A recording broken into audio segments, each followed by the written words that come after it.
Hi అండి, welcome back to my channel. ఈరోజు వీడియోలో పాలక్ రైస్ ఎలా రెడీ చేయాలో చూపించబోతున్నానండి. ముందుగా ఒక పాలకూర కట్టను తీసుకొని దాన్ని శుభ్రంగా ఇలా ఆకులన్నీ వంచేసుకొని నీళ్ళల్లో 2-3 నిమిషాలు నానబెట్టుకుని తర్వాత శుభ్రంగా ఆకుని కడిగేసుకుని ఇలా బియ్యం జల్లుల్లో వేసుకొని నీళ్ళు ఓడేంత వరకు పక్కన పెట్టుకోవాలి.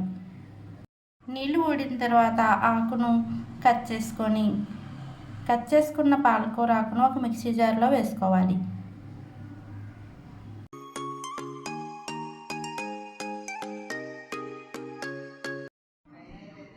ఇలా మిక్సీ జార్లో వేసుకున్న తర్వాత ఇందులో 4 లవంగాలు, ఒక 7 పచ్చిమిర్చి, 1/2 ఇంచ్ అల్లం ముక్క, ఒక అర స్పూన్ పంచదార వేయడం వల్ల మనం పాలకూర పేస్ట్ అన్నది గ్రీన్ కలర్లోనే ఉంటుందండి, చేంజ్ అవ్వకుండా.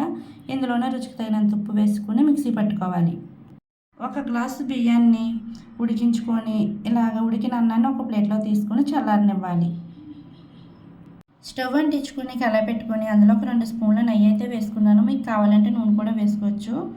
ఇలా నెయ్యి వేడెక్కిన తర్వాత కట్ చేసుకున్న ఉల్లిపాయ ముక్కలు వేసుకొని దోరగా వేయించుకోవాలి. ఉల్లిపాయ ముక్కలు దోరగా వేగిన తర్వాత ఇందులో ముందుగా సిద్ధం చేసుకున్న పాలకూర పేస్ట్ మొత్తాన్ని వేసుకొని పచ్చివాసన పోయేంత వరకు ఒక 2-3 నిమిషాల పాటు అయితే మగ్గించుకోవాలి.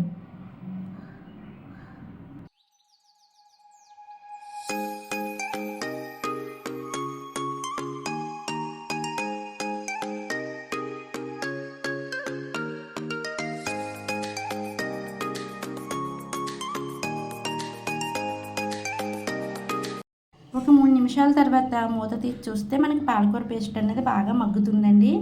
ఇలా మగ్గి పచ్చివాసన కూడా ఉండదు. పాలకూర పచ్చివాసన పోయిన తర్వాత మనం ముందుగా ఉడికించుకున్న అన్నం ఉంది కదండి, ఆ అన్నాన్ని మొత్తం వేసుకొని బాగా కలుపుకోవాలి.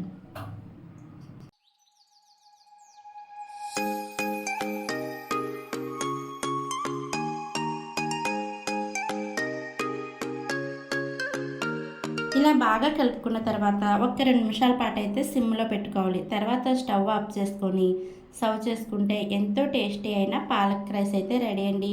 ఈ పాలక్ రైస్లో కాంబినేషన్గా ఉల్లి చట్నీ అయితే చాలా బాగుంటుంది. మీరు కూడా ఇలా ఒకసారి అయితే ట్రై చేయండి. ఈ వీడియో నచ్చినట్లయితే లైక్ చేసి మా ఛానల్ని అయితే సబ్స్క్రైబ్ చేసుకోండి.